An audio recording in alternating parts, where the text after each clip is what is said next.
আমার বয়স যখন মাত্র ২০ বছর, তখনই আমার বাবা-মা আমার বিয়ে দিয়ে দিলেন। আমার বিয়ের দিন আমার ১৬ বছরের দেবর আমন খুব খুশি ছিল। আমি তাকে সবসময় আমার ছোট ভাইয়ের মতোই মনে করতাম, আর সেও আমাকে স্নেহে ভাবিমা বলে ডাকত। স্বামীর মৃত্যুর পর আমি একা ঘুমাতে ভয় পেতাম, তাই আমি আমার ১৬ বছরের দেবরকে আমার সঙ্গে বিছানায় শোয়াতে শুরু করলাম। শীতের রাতগুলো ছিল, আর একই বিছানায় ১৬ বছরের দেবরের সঙ্গে ঘুমানো আমার কাছে খুব অদ্ভুত লাগত।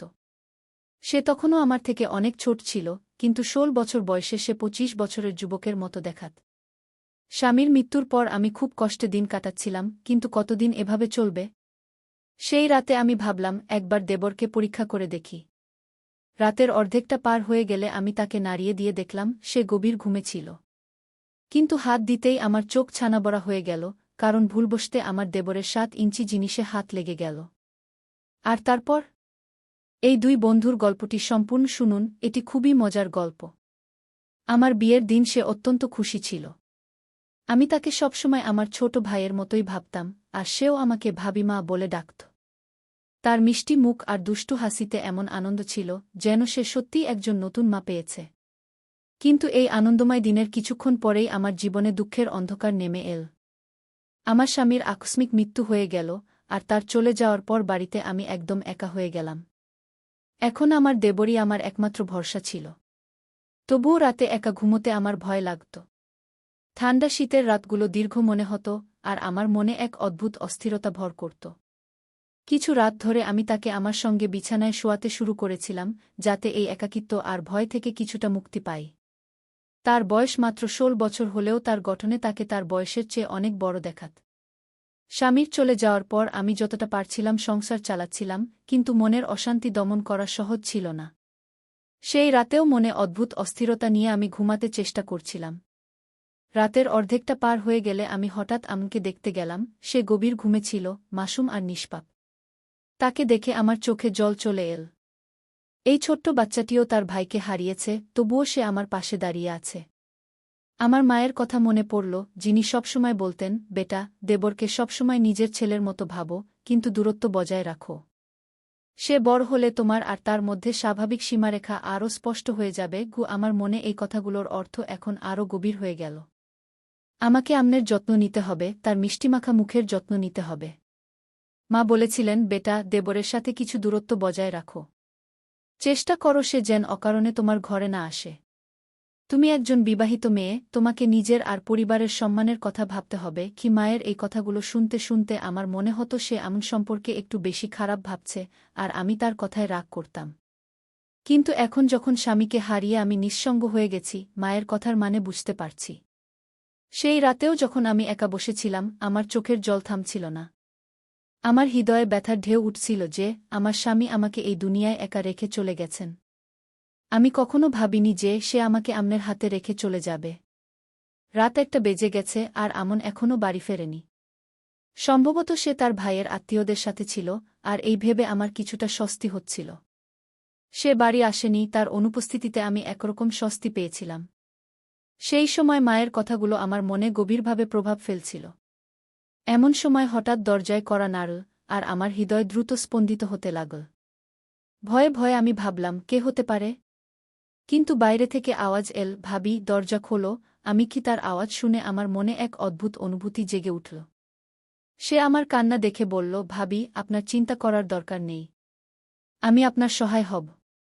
আপনি এই বাড়ি থেকে কখনো যাবেন না। কি তার কথা শুনে আমার মন ভারী হয়ে গেল, এবং আমার চোখে চিন্তার মধ্যে একটি নতুন আশার আভাস দেখা দিল। তারপর সে বলল, ভাবি, আপনি এই ঘরে ঘুমান। অন্য ঘরটি ছাদের কাছে, আমার মনে হয় না আপনার সেখানে থাকা উচিত। এখন সবাই জানে যে আমাদের বাড়িতে ভাইয়ের মৃত্যু হয়েছে, এবং কেউ খারাপ উদ্দেশ্যে আমাদের বাড়িতে আসতে পারে। কি তার এত বুদ্ধিদীপ্ত কথা শুনে আমি অবাক হয়ে গেলাম। ভাবতে লাগলাম, এত ছোট বয়সে তার এসব কথা কিভাবে মনে হচ্ছে। কিন্তু তবুও তার কথায় যুক্তি ছিল, এবং তার চিন্তা আমাকে তার কথা মানতে বাধ্য করল। আমি তার ঘরে চলে গেলাম। আমনের ঘর অন্য দিকে ছিল, যেখানে আমি এবং আমার স্বামী সবসময় ছাদের কাছের ঘরে থাকতাম।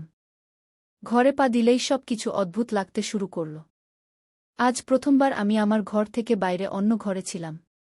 কিন্তু যেই আমি ঘরের দরজা বন্ধ করলাম এবং চোখ তুলে তাকালাম, সেখানে একটি জিনিস ছিল যা দেখে আমার চোখ ছানাবড়া হয়ে গেল। আমনের বয়স ছিল ১৬ বছর এবং আমি বিশ্বাস করতে পারছিলাম না যে সে যা করেছিল তা কোনো ছোট শিশুর নয়, বরং একজন বড় এবং বুদ্ধিমান মানবের মতো ছিল। তার কথায় এমন কিছু ছিল যা শুনে আমি তার মায়া এবং বুদ্ধিমত্তায় অবাক হচ্ছিলাম। যে শিশুটি সাধারণত আমার চোখে ছোট মনে হতো, এখন সে আমার কাছে একজন পরিপক্ব এবং সুচিন্তিত ব্যক্তি বলে মনে হচ্ছিল। আমনের ঘরে পা দিলেই আমি একটি অদ্ভুত অনুভূতি পেলাম। আমি দেখলাম যা কিছু আমি লুকিয়ে রেখেছিলাম তা সেখানে কিভাবে পৌঁছেছে। আমার সব জিনিস সেখানে পড়েছিল এবং এক মুহূর্তে আমার মনে হল যে এসব কিছু আমনি করেছে। এই ব্যাপারটি আমাকে খুব অদ্ভুত লাগল এবং আমি ভাবতে লাগলাম যে সকাল হতেই আমি এ বিষয়ে প্রশ্ন করব। তারপর আমার চোখে ঘুমের ভার আসতে লাগল। রাতের ৯টা বাজে গিয়েছিল এবং আমি অবাক হচ্ছিলাম যে কিভাবে এত গভীর ঘুম এসেছে আমার।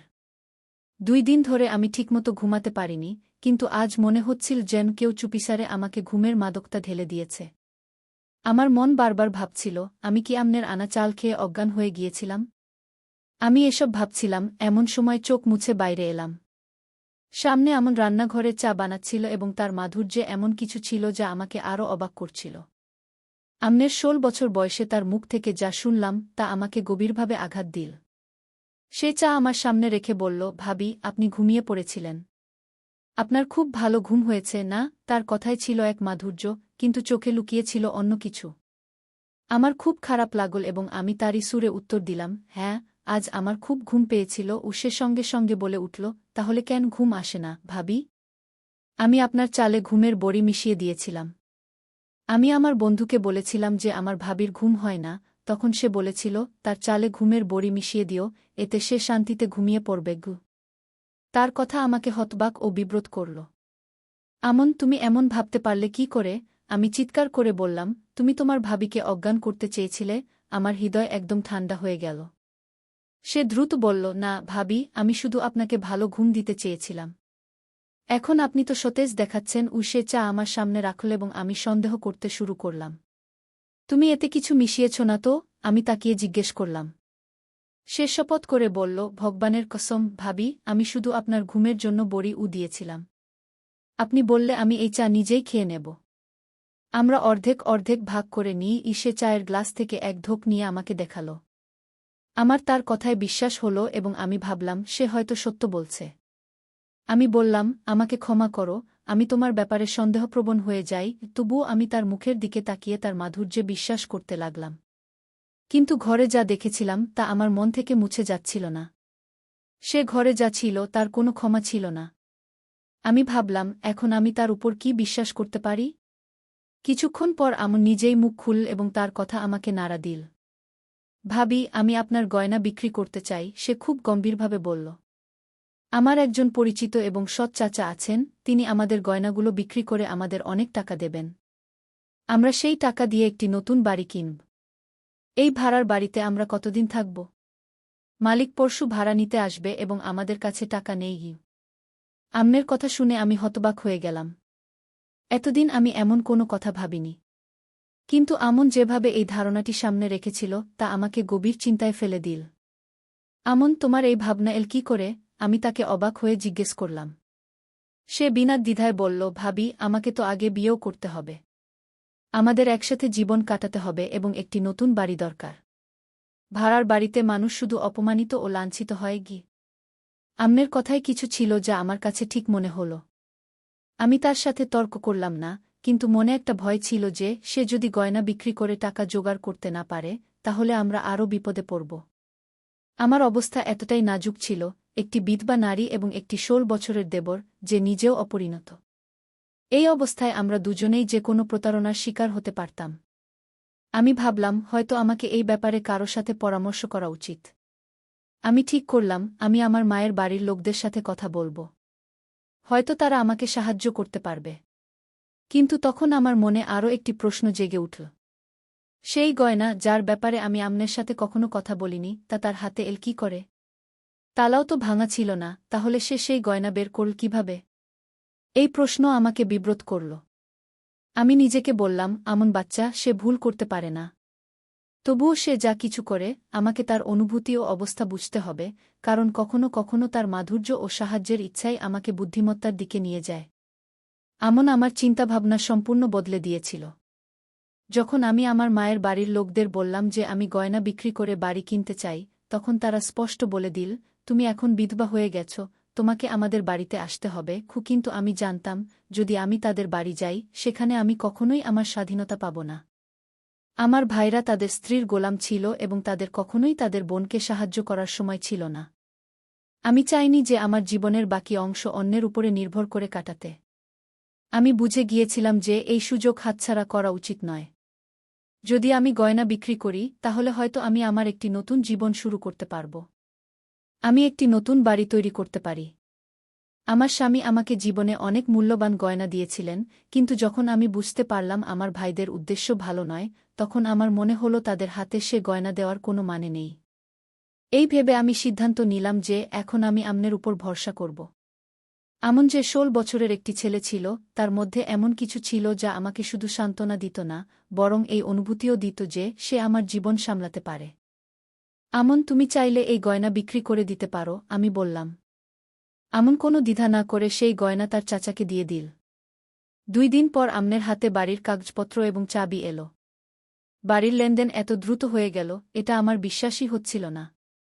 সাধারণত বাড়ির ব্যবস্থাপনা, কাগজপত্র এবং অন্যান্য প্রয়োজনীয় কাজে মাসের পর মাস লেগে যায়, কিন্তু আমন সবকিছু এত দ্রুত এবং সহজে করে ফেল।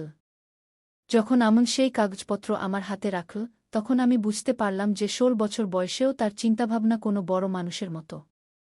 তার মাধুর্য এবং সরলতার মধ্যে একটি গভীর বোধ ছিল, যা আমার জন্য অত্যন্ত গুরুত্বপূর্ণ ছিল। তারপর সে একটি অদ্ভুত কথা বলল, ভাবি, আমরা পুরো বাড়ি পরিষ্কার করে ফেলব, কিন্তু আপনাকে একটি গুরুত্বপূর্ণ কথা বলতে হবে। তার কণ্ঠে এমন কিছু ছিল যা আমাকে টেনে নিয়ে গেল। আমি জানতাম সে ছোট, কিন্তু তার বলা কথাগুলোতে মনোযোগ দেওয়া খুব জরুরি ছিল, কারণ তার চিন্তাভাবনা কখনো কখনো আমার চেয়েও অনেক বেশি স্পষ্ট এবং বুদ্ধিদীপ্ত হতো। আম্মের চোখে সেই দিন কিছু আলাদা দেখা যাচ্ছিল। তার দৃষ্টিতে একটি অদ্ভুত অস্থিরতা ছিল, যেন সে আমার সাথে কিছু বলতে চাইছে কিন্তু শব্দগুলো বের করতে পারছে না। আমি বুঝতে পারছিলাম না সে আমাকে কি বলতে চায়। সেই সময় আমার একটু তাড়া ছিল। আমরা বাড়িতে সব জিনিসপত্র রেখে দিয়েছিলাম, কিন্তু এখন আমার চিন্তা হচ্ছিল আমাদের খাবার, পানি এবং রেশন কোথা থেকে আসবে। আমি কখনো বাইরে গিয়ে কাজ করিনি, এবং এখন এটি একটি নতুন চ্যালেঞ্জ ছিল। আম্মের এমন কথা যে সে আমাকে একটি গুরুত্বপূর্ণ কথা বলতে চায়, আমাকে দ্বিধায় ফেলে দিয়েছিল। সে কি আমাকে এমন কিছু বলতে চায় যা আমি এখনই জানতে চাইছি না? এই প্রশ্ন আমার মাথায় নানা রকম চিন্তার জন্ম দিল, কিন্তু আমি এখনই এই প্রশ্নগুলোর মুখোমুখি হতে চাইছিলাম না। সন্ধ্যায় আমি বাড়ির সব জিনিসপত্র গুছিয়ে রাখলাম। আমাদের কাছে খুব বেশি জিনিস ছিল না, শুধু প্রয়োজনীয় জিনিসই ছিল। আমাদের সম্পদও খুব সীমিত ছিল, তাই আমরা যা কিছু নিয়েছিলাম তা খুব যত্নে রাখা হয়েছিল। সবকিছু করার পর আমি ভালো করে খাবার বানালাম। এই খাবার আমি অনেক পরিশ্রম করে তৈরি করেছিলাম, ঠিক যেমন আগে আমার স্বামীর জন্য বানাতাম, তার পছন্দের দিকে নজর রেখে, তাকে আদর করে। আধা ঘণ্টা পর আমি আম্নের জন্য টেবিলে খাবার রেখে তার জন্য অপেক্ষা করতে লাগলাম। আমার মনে হচ্ছিল না যে আজ সে বাইরে যাবে, কারণ সে সবসময় আমাদের সাথে খাবার খেত। রাত ১:০০ বাজছে এবং আমন এখনও বাড়ি ফেরেনি। এটা আমার জন্য খুব অদ্ভুত ছিল।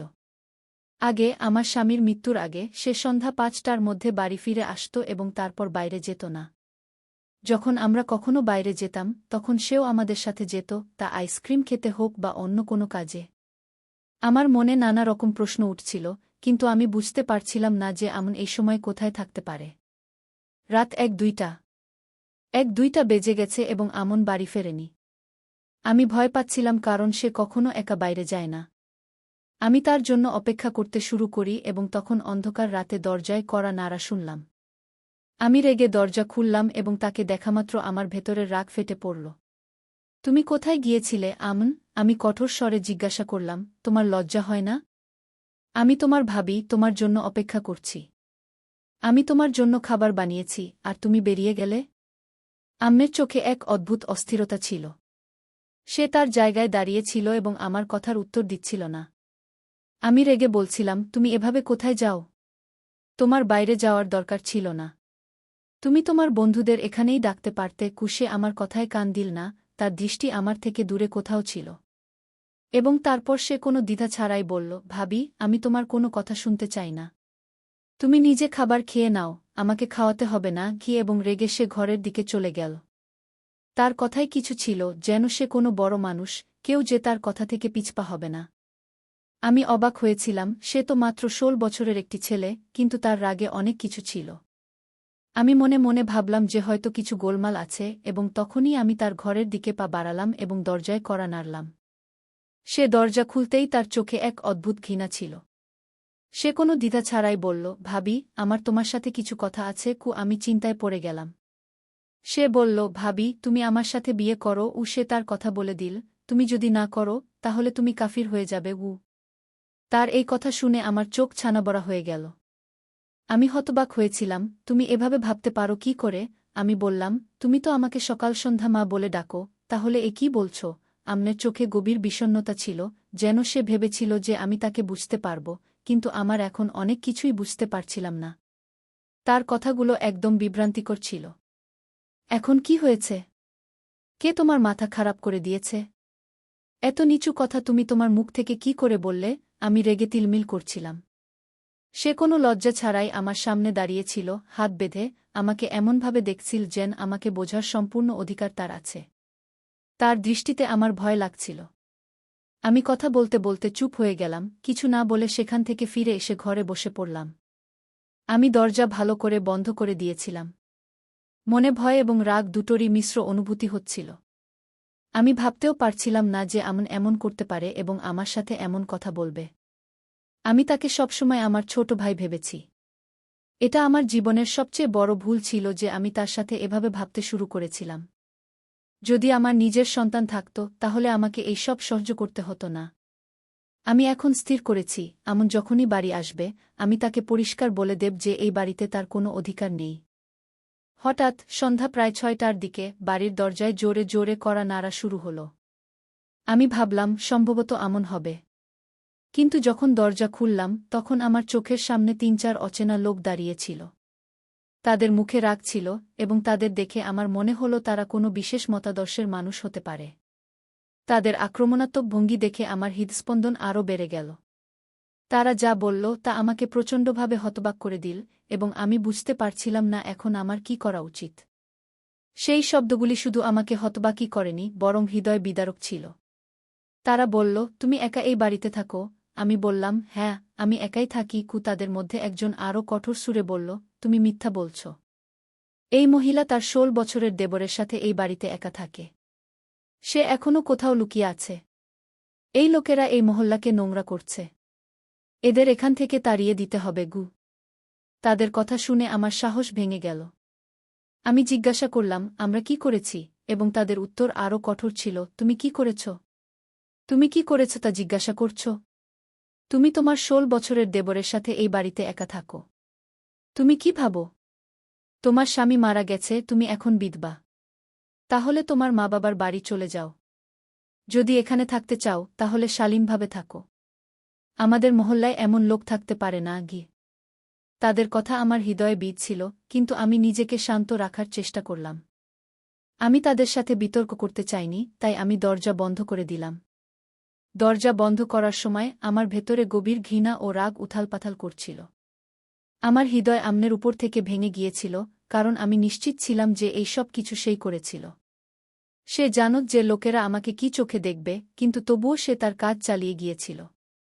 আমি আমার জিনিসপত্র গোছানো শুরু করলাম। এই বাড়ি, এই মহল্লা, সব কিছুই এখন আমার কাছে বোঝা মনে হচ্ছিল। এখন আমার পক্ষে এখানে থাকা কঠিন হয়ে উঠছিল। আমি জানতাম যে আমন আমার সম্মানের সাথে খেলতে কোনো কার্পণ্য করেনি। আমার মনে শুধু এই চিন্তা ঘুরছিল যে এই সমাজে একজন একলা মহিলাকে কতটা একলা ও দুর্বল মনে করা হয়। কেউই ভাবেনি যে একজন মহিলা কিভাবে তার বাড়ি ও সম্মান ফিরে পায়। আমার চোখ থেকে অশ্রু গড়িয়ে পড়ছিল। যদি আমি নিজেকে ও আমনকে সেই লোকদের থেকে বাঁচাতে পারতাম। এখন আমার কাছে পরিষ্কার হয়ে গিয়েছিল যে সমাজে একজন একলা মহিলার কোনো মূল্য নেই।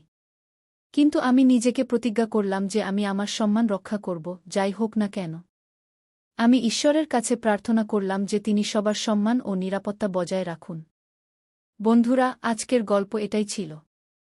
এই গল্প সম্পর্কে আপনার মতামত কী তা অবশ্যই কমেন্ট বক্সে জানাবেন। যদি গল্পটি পছন্দ হয়ে থাকে, তাহলে ভিডিওটি লাইক করুন এবং আমাদের মনোমুগ্ধকর গল্প চ্যানেলটি সাবস্ক্রাইব করুন। ধন্যবাদ।